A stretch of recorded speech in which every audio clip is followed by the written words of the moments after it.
Good morning, Kelly. I've been reflecting on how profoundly our mornings influence not only our productivity, but our overall sense of agency. I completely agree. There's something almost symbolic about the way we begin the day.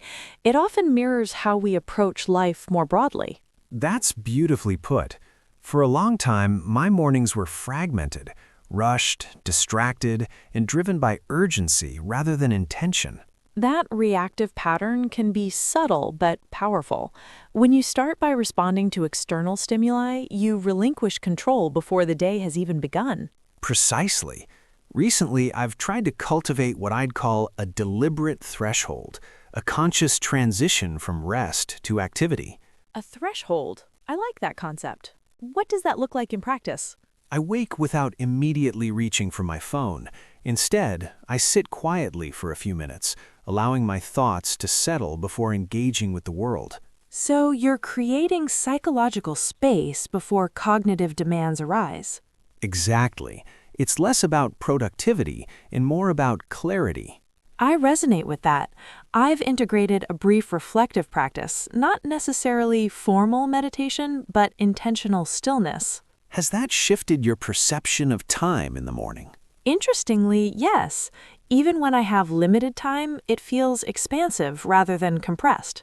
That's fascinating, the distinction between chronological time and perceived time. Yes, perception changes everything.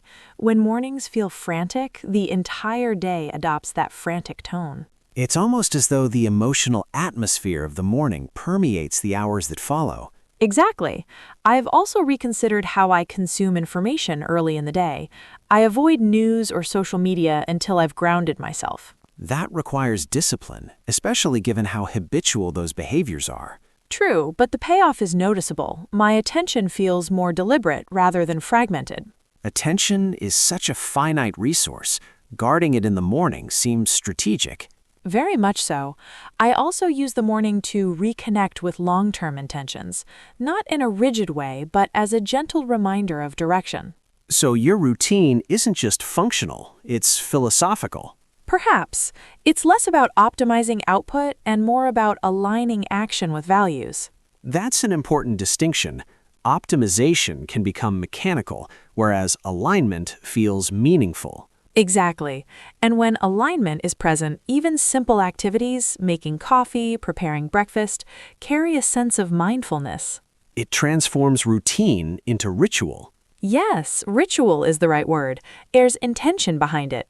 If someone wanted to elevate their mornings, where would you suggest they begin? I would suggest awareness before change. Observe your current habits without judgment, then adjust gradually. Incremental refinement rather than radical overhaul. Precisely. Sustainable transformation rarely happens overnight.